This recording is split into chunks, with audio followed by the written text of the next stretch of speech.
But while all this is going on and we're all concerned, illegal logging is still rampant in this country.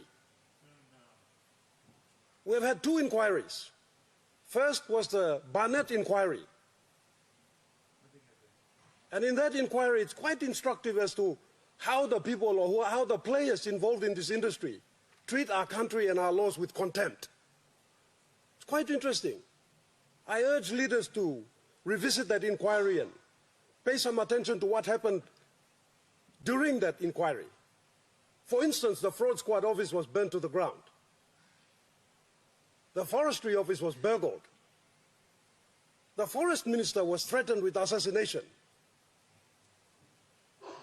And Tos Barnett himself was stabbed and he had to be medevaced to Australia. That's what happened as a consequence of that inquiry.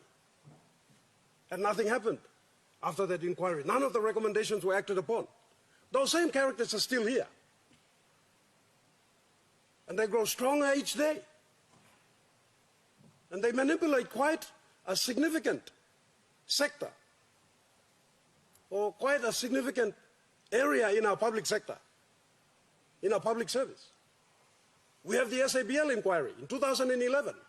That came about from an outcry by landowners about the theft of their land, significant portions. More than 5 million hectares, 10% of Papua New Guinea, was taken without free or prior informed consent. We spent almost 17 million kina on this inquiry. Nothing happened. Our government was changed, though.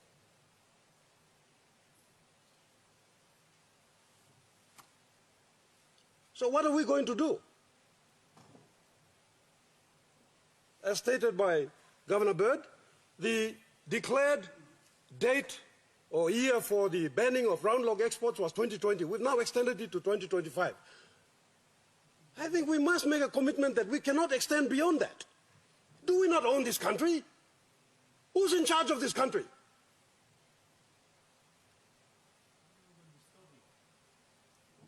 What are we scared of? What is the point of 16 September 1975 if we cannot control our country? If we allow anybody and anyone to come in here and do as they please, in breach of our laws, the way they treat our people, using our own state entities.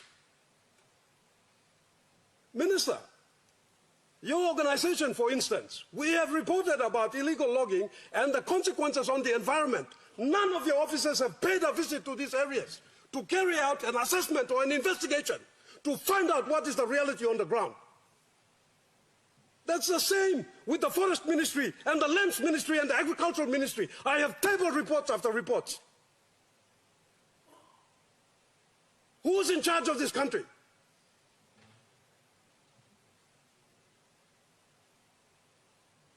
And we are losing these forests as we speak. And the landowners cannot go to court because they can't afford lawyers. And the people they are against are very powerful entities. They get the best lawyers. I'm in court already. I've got 2 cases against me. For what? For standing up on behalf of my people. Because my government agencies are not supporting me. They're not standing with me. And what's the point of passing all these laws if we cannot enforce them? What is the point of having all these organizations? I mean, you think about it. Conservation and Environment Protection Authority. What do those words mean? What are we out there protecting? What are we out there conserving?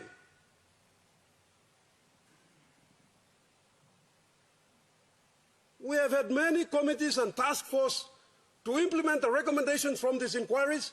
Nothing has happened. Minister for Justice, I urge you to put together a team and get all these inquiries and do something about these inquiries so that justice can be delivered to our people. It is the desire for justice that triggers these inquiries. And we do well in carrying out these inquiries. We fund these inquiries, we get experts to put these inquiries together. They do a magnificent job. They do investigations, they prepare these amazing reports that are tabled in Parliament, and after that, nothing is done.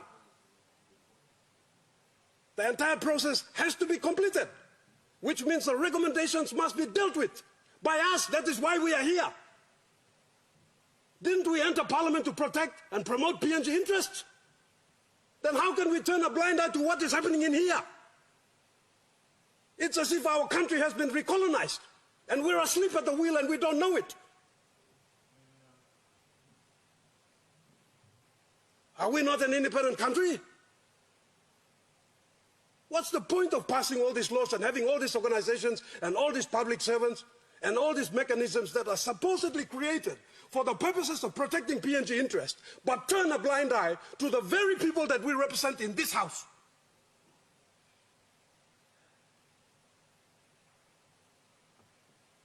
We house the third largest rainforest in the world, 7% of the world's biodiversity. We pump out enough oxygen for 80 million people in this world. We are contributing significantly to the lungs of the world, the breathing apparatus of this world. And at this very moment with COVID, we should be empathizing, because what does COVID do? It attacks you and your breathing apparatus, your lungs. You can't breathe. And that's what we have been doing to this earth. And we have a platform to stand on and speak. And I want to commend the Prime Minister. I'm proud of the Prime Minister. He has made mention of this at United Nations. He has decided that he is going to step up and speak. Thank you, Prime Minister. But I want you ministers to support our Prime Minister. Do your part in your responsible areas of management.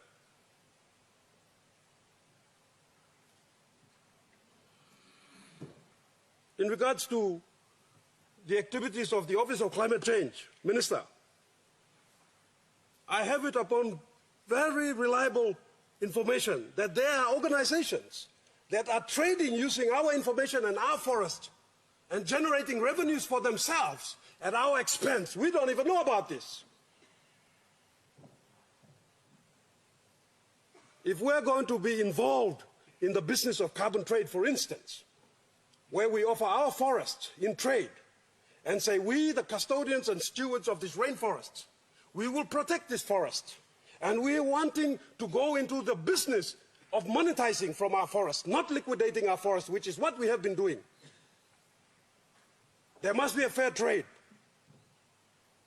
Then we must work on the carbon price. The current carbon price is a disincentive. It's not an incentive. It's pegged at between $5 and $35 per atmospheric carbon cubic meter. That's a joke. It should be far higher at $80 plus. Then we have to engage with reputable, reliable organizations that will work with us. Not carbon cowboys. We have a lot of those coming into this country because all types of creatures come into this country and do whatever they want. Our borders are wide open. Anyone can come here and do business. So we must have a means by which we can screen these type of characters that are coming to this country. We must have a national register. We must ensure that there is free and prior informed consent. There must be adequate information given to our people so that they understand what is happening to their resources and how they stand to benefit, and the very vital, important role they play in this world as custodians and stewards of this amazing forest that we have. That has to happen, Minister. You have to have those mechanisms in place. There are too many carbon cowboys running in and out of your office, Minister. We have to filter this riffraff out and put in place genuine people who know what they're doing and who will partner with us and work with us.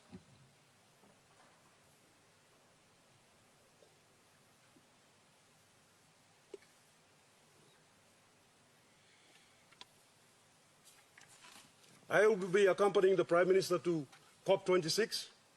Governor Bird, I assure you, we are not going there just to shake hands and talk to people. We are going to speak to the world and let them know that yes, we have this forest and this amazing biodiversity, but let's trade. We may be cash poor, but we're natural resource rich. You may be cash rich, but you're natural resource poor. Let's trade. Meanwhile, back home, we have to make a significant effort at stepping up and being the responsible leaders that we are supposed to be in this House. And we must protect the interests of this country jealously.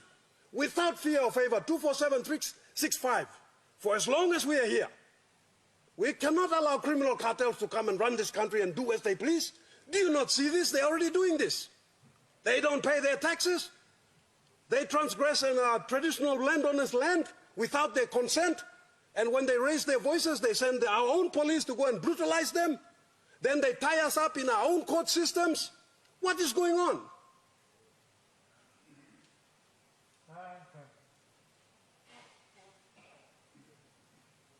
Some of us are getting sick and tired of them, and we're getting sick and tired of the way that things are done in such a way that it entertains them against us, those who are genuine.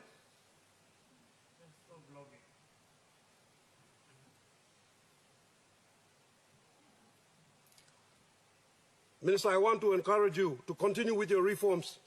You have done magnificently by traveling around the country and seeing for yourself firsthand what is happening.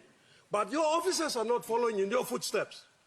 You are running 100 miles ahead and they're running in the opposite direction. What's going on?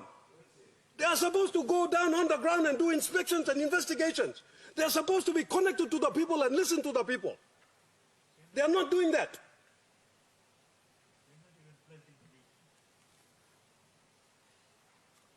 So I will support this bill, Minister, but I will be very critical of how it operates, and I assure you, on behalf of the people of Oro, we are going to, and on behalf of the people of Papua New Guinea, those from forested areas, those whose voices we often ignore in here and out there in the government departments, where our public servants who are supposed to be the secondary gatekeepers of our economy are failing our people.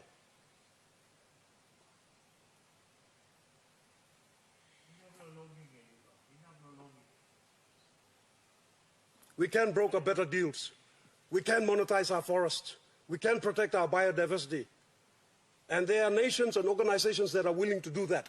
And let me tell you, Deputy Speaker, for the last 20 years, we have missed out.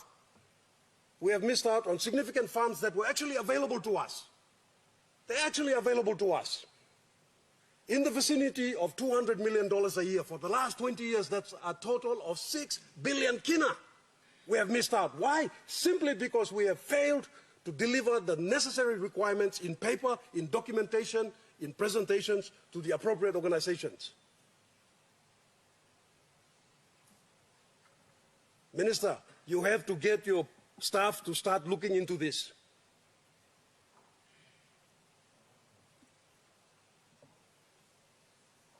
Thank you, Mr. Deputy Speaker.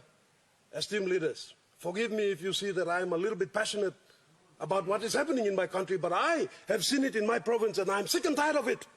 I'm sick and tired of the way these people are behaving in my province. And I'm sick and tired of the fact that my own brother ministers in here continue to ignore all these reports that I've been tabling in their offices. I have taken court cases on behalf of my landowners, and we are stuck in court, and none of these ministries are assisting me. Prime Minister, your ministers are not listening to us.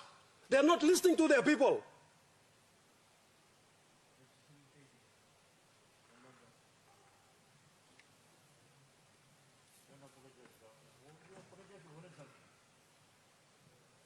True, yeah. I want all of us to remember that we have a wonderful nation, beautiful nation, with amazing resources. It's worth protecting, it's worth fighting for. And our people deserve our very best. And we must listen to them at all times, not ignore them and abandon them at the doorways of Parliament. We must listen to them, their pleas, their cries, and attend to them. They rely on us. They have voted us because they feel that we are leaders. So we must act as such. And our role as leaders is to protect their future, is to protect their interest, is to fight for them, not against them, not to turn a blind eye while our own state forces abuse them and oppress them and suppress them. Thank you very much, Deputy Speaker.